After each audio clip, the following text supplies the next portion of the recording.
ఈ వాటర్ ఫాల్‌లో దిగేసరికి జారి పడిపోయాను. సో, దానివల్ల వెనక బాగా తగిలింది. గుప్ప కట్టేసింది.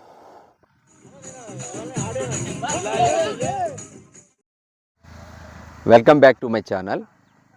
యాక్చువల్‌గా నేను లంబసింగి నుంచి 20 కిలోమీటర్స్ దూరంలో ఉన్నటువంటి వాటర్ ఫాల్‌కి వెళ్ళాను. యాక్చువల్‌గా మార్నింగ్ వీడియో అయిపోయింది. స్నానం చేద్దామని వాటర్ ఫాల్‌లో దిగేసరికి జారి పడిపోయాను. సో, దానివల్ల వెనక బాగా తగిలింది. గుప్ప కట్టేసింది. మొహం అయి తిరగడం వల్ల జాగ్రత్తగా ఇంక అక్కడి నుంచి లంబసింగ్ ఇది. శివ అనేసి తమ్ముడు యాక్చువల్‌గా ఈ కంటైనరు ఈ టెంట్స్ ఇవన్నీని శివ బాగా 6 ఇయర్స్ నుంచి బాగా అలవాటు. సో, ఏమన్నా తేడా వస్తే గనక శివ హాస్పిటల్‌కి తీసుకెళ్తాడులే అని దగ్గరికి ఉంటుందని లంబసింగ్ వచ్చేసాను. మంచోడు. నేను టూరిజంగా పరిచయం అయ్యాను. అయినా అంత దగ్గర అయిపోయాను శివకి. సో, ఎవరన్నా తెలిసినోళ్ళు ఉంటే గనక, ఎవరన్నా లంబసింగ్ వస్తే గనక శ్రీ సత్య రిసార్ట్స్ అతని నెంబరు డిస్క్రిప్షన్‌లో పెడతాను. చూడండి. అలాగే ఇప్పుడు నేను లంబసింగ్ ఇంకా ప్రయాణం చేసే పరిస్థితి లేదు కాబట్టి నేను లంబసింగ్‌లో స్టే చేస్తున్నాను. రేపు మార్నింగ్ ఇంటికి వెళ్ళిపోతాను. అంటే బాగా పెయిన్ వస్తుంది తల. సో, ఈరోజు ఈ క్యాంప్ ఫైర్ టెంట్ అది లంబసింగ్ మామూలు ప్లేస్‌లోనే చూపిస్తాను. యాక్చువల్‌గా నేను ఆ వాటర్ ఫాల్ దగ్గర నుంచి ఎర్రవరం వాటర్ ఫాల్ అది. ఎర్రవరం వాటర్ ఫాల్ నుంచి యాక్చువల్‌గా నేను ఒడిస్సా వెళ్ళాలి. ఇక్కడ నుంచి ఇంచుమించు 70-80 కిలోమీటర్స్ నేను ప్రయాణం చేయాలి. సో, మంచి వీడియో మీరు మిస్ అయ్యారు. నేను చేయలేకుండా ప్రకృతిని ఎంజాయ్ చేయకుండా నేను మిస్ అయ్యాను. వితిన్ 1 వీక్‌లో మళ్ళా మంచి వీడియో చేస్తాను ఫారెస్ట్‌కి సంబంధించి.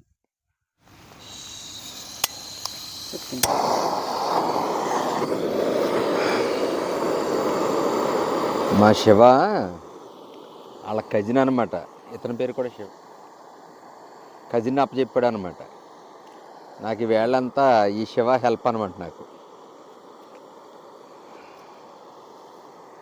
మా శివ హెల్ప్ చేస్తాడు ఈ వేళంతానే నేను పండుకునే వరకును.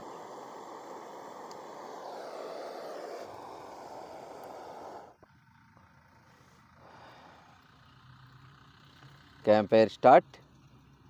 అలాగే ఇప్పుడు వంటలు కూడా స్టార్ట్ చేద్దాం. ఎగ్ కర్రీ వండుకుంటాను. Egg curry start.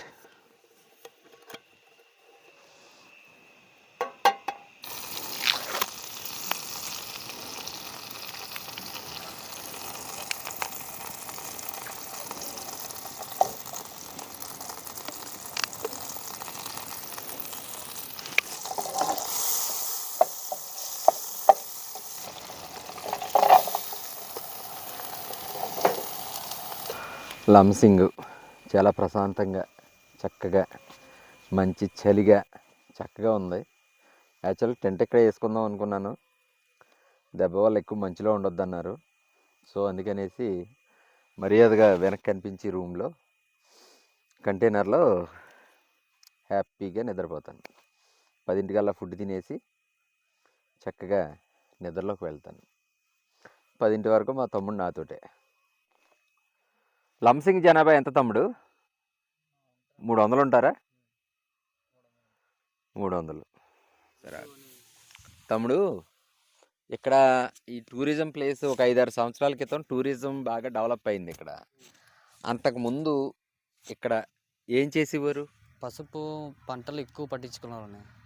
మళ్ళీ కందులు ఎక్కువ వేసేవాళ్ళు. మెట్టలు ఎక్కువ ఉన్నవాళ్ళు అది చేలు. మెట్ట చేను ఉన్నవాళ్ళు మిరియాలు, కాఫీలు అలాంటివి ఎక్కువగా పండించుకునేవాళ్ళు. చోళ్ళు వేసేవాళ్ళు. బాగా అవే ఎక్కువగా యూజ్ చేసుకునేవాళ్ళు. మరి టూరిజం పెరిగిన తర్వాత వ్యవసాయం ఉత్పత్తి ఏమైనా తగ్గిందా? చాలా చాలా మారిపోయిందనే. ఎలాగా? అప్పటికి ఇప్పటికి చాలా మారిపోయింది. ఎలా మారింది? అప్పుడు తగ్గించారా? బాగా తగ్గించేశారు. ఓకే. ఎక్కువగా ల్యాండ్ అమ్ముకునే వాళ్ళు ఎక్కువగా మొదలయ్యారు. ల్యాండ్లో ఇక్కడ టూరిజం పెరగడం వల్ల ఉన్న ఆస్తులు అమ్మేసుకుంటారు. ఉన్న ఆస్తులు అమ్ముకునేలా తయారయ్యారు ఎక్కువగా. ఓకే. ఓ ల్యాండ్ ఉందంటే ఆ లీజ్కి ఇవ్వడానికి అది మొదలు పెట్టేవాళ్ళు. మిగతా ఆ లీజ్ పూర్తయ్యేంత వరకు వాళ్ళకి ఏ ఉపాధి ఉండదు. ఓకే.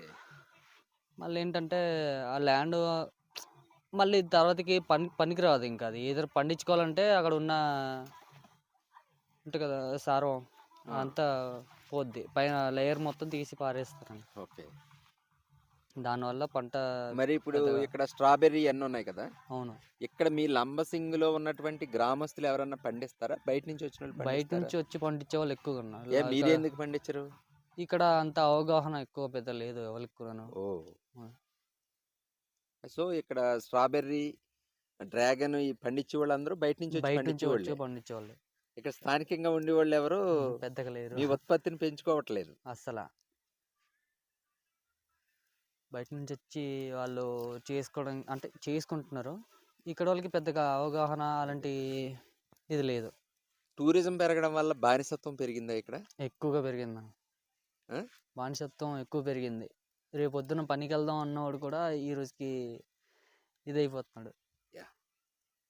అంటే టూరిజం బయట నుంచి జనం రావడం వల్ల, అవును, టూరిజం పెరగడం వల్ల బద్ధకం బద్ధకం పెరిగిపోతుంది. ఏదో రకంగా బ్రతికేయచ్చు అలా అని అనేసి పని వదిలేశారు. చేతిలో ఉన్న వృత్తిని వదిలేశారు. వృత్తిని ఒకేసి రోడ్డు మీద పడ్డానికి రోడ్డు మీద మొదలైపోయారు. పడ్డారు. ఒకవేళ ఇప్పుడు ఇక్కడ హైవే లైన్ వెళ్తుంది అవును, మీ ఊరిని అనుకుని, హైవే లైన్ వెళ్ళడం వల్ల పొల్యూషన్ పెరిగి ఇప్పుడు జస్ట్ మన లంబసింగి నుంచి ఒక 3 కిలోమీటర్లలో వెళ్ళే వరకే చలి ఉంటుంది. అవును, అది దాటితే చలి ఉండదు. చలి ఉండదు. అలాగే ఇటు 3 కిలోమీటర్లు వెళ్ళే వరకే చలి ఉంటుంది. ఇటు అవును. కూడా ఒక 4-5 కిలోమీటర్లు వెళ్ళే వరకే పాడేరు రోడ్లు. అవును, ఒకవేళ పొల్యూషన్ పెరిగిపోయి ఈ కూలింగ్ తగ్గి పొల్యూషన్ వల్ల, లేకపోతే అప్పుడు ఏంటి? ఇప్పుడు అలవాటు పడ్డ జనం పరిస్థితి ఏంటి? జనాల పరిస్థితి మళ్ళీ మొదటికి వెళ్తుంది. మొదటకి వెళ్తారు, దీనస్థితికి వెళ్ళిపోతారు. దీనస్థితికి అంటే పనుంటే బాగుండు అన్న పాయింట్కి వెళ్తారు అంటే ఎక్కువగా. అప్పుడు అంటే అప్పుడు కాలం గుర్తొస్తుంది. ఇప్పుడు పాత రోజులు గుర్తొస్తాయి. కష్టపడి పని చేసుకుని మనం వ్యవసాయం చేసుకుని ఆ, హ్యాపీగా కుటుంబంతో గడిపినటువంటి రోజులు మళ్ళా గుర్తొస్తాయి. అవునండి. నేను యాక్చువల్గా 10 ఇయర్స్ బ్యాక్ ఇక్కడ ఎదురున్న పనస చెట్టు దగ్గర ఉండేవాడిని నేను. అప్పుడు టూరిజం పెద్దగా లంబసింగి మీద పెద్దగా ఎక్కువ ఎవరికి తెలియదు.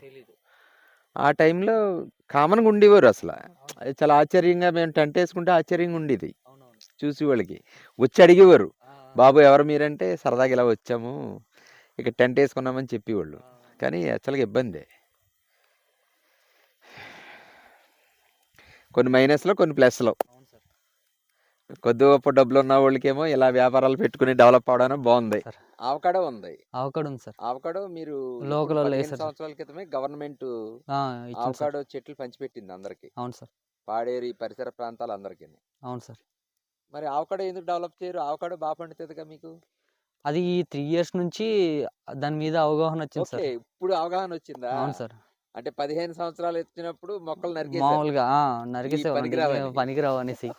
తర్వాతకి ఇప్పుడు అదృష్టవంతులు. అవును సార్, చెట్ల షీల్డింగ్ చేస్తున్నారు. అవును సార్, దానివల్ల లాభం వస్తుంది కదా సార్. దానివల్ల దాన్ని ఇది చేశారు సార్. కానీ ఇలాంటి ఒక ప్రదేశంలో నివసిస్తే బాగుంటుంది. అవును సార్. చక్కగా 50 ఎకరాలు తీసుకుని మారుమూల, మీకు కాదు, ఇక్కడ నుంచి 20 కిలోమీటర్ల లోపలికి వెళ్ళిపోయి జీవిస్తారు చూడు. అవునవును సార్. అలాంటి ఏరియాలో తీసుకుని అక్కడ ఉన్న వాళ్ళందరికీ జీవనోపాధి కల్పిస్తే చాలా హ్యాపీ సార్. చాలా నాకు అదే కోరిక లైఫ్లో. నాకు ఒకే ఒక కోరిక, మారుమూల ప్రాంతానికి ఇలాంటి ఫారెస్ట్ ఏరియాకి వచ్చి ఫార్మింగ్ చేయాలని కోరిక. నాకు మొక్కలు పెంచినాను, చేస్తా. ఏమనుకుంటాం, ఇప్పుడు నెరవేరుతాయో అన్నీ. అంతా దేవుడు ఉన్నాడు సార్. అవును. ఫార్మింగ్ అంటే ఏం లేదు. నా ఫ్రెండ్ నందిగామ బసవరాజు అని నా ఫ్రెండ్ ఉన్నాడు. ఆడు 2-3 సార్లు ఇక్కడ కొంటానంటే కార్ లగేజ్ ఎక్కువ చంపేస్తానని కొనేవాళ్ళ. ఫామ్ వేస్తారు సార్ కింద. ఆడికి పొలం ఉంది, పొలంలో సరదాగా వేద్దామని కోరిక ఆడికి. Okay okay sir. గట్టుని అయితే రేపు ఇయ్యి నాకు. Okay sir. నేను సంక్రాంతికి వెళ్తాను. సరే అండి, ఆడికి ఇస్తాను. Egg curry ready. Egg curry ready. ఇలాగా లంబసింగిలో చక్కగా రిసార్ట్కి వచ్చి కుర్రోళ్ళందరూ చక్కగా ఇలాగ ఎంజాయ్ చేస్తూ ఉంటారు. చాలా చాలా హ్యాపీగా ఎంజాయ్ చేస్తారు. హ్యాపీగా ఎంజాయ్ చేసి ప్రొద్దున్నే చక్కగా స్ట్రాబెర్రీ ఫామ్స్కి వెళ్ళి చక్కగా ఎంజాయ్ చేసి ఇంటికి వెళ్తూ ఉంటారు. క్యాంప్ ఫైర్ కాసుకుంటూ ఈ చలిని ఎంజాయ్ చేస్తారు ఎక్కువగా ఇక్కడ లంసింగ్ వచ్చిన వాళ్ళందరూ కూడా చాలా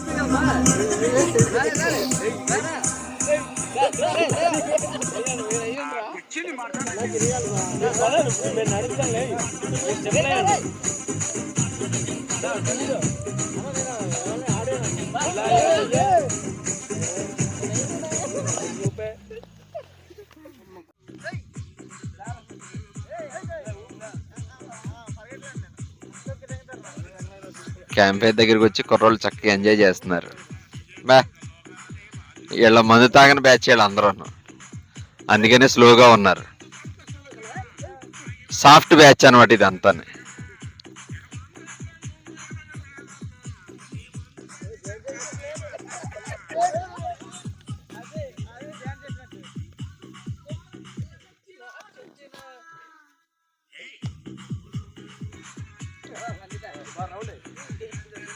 మందు తాగకుండా కూడా ఇలా ఎంజాయ్ చేయొచ్చని వీళ్ళు చూపిస్తున్నారు.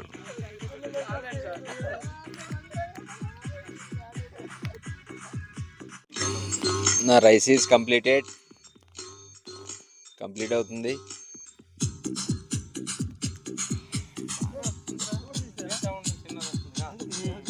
ఎగ్ కర్రీ విత్ రైస్ చక్కగా కుక్ చేసుకున్నాను. భోంచేస్తున్నాను. టైం 10 అయింది. భోంచేసి చక్కగా నిద్రపోతాను. అలాగే క్యాంప్ ఫైర్ ఒక half an hour camp fire దగ్గర ఎంజాయ్ చేసి నిద్రలోకి చేరుకుంటాను. నా ఈ వీడియో కనుక మీకు నచ్చినట్టయితే లైక్ చేయండి, షేర్ చేయండి, సబ్స్క్రైబ్ చేయండి, అలాగే బెల్ ఐకాన్ ప్రెస్ చేయండి. Thank you very much.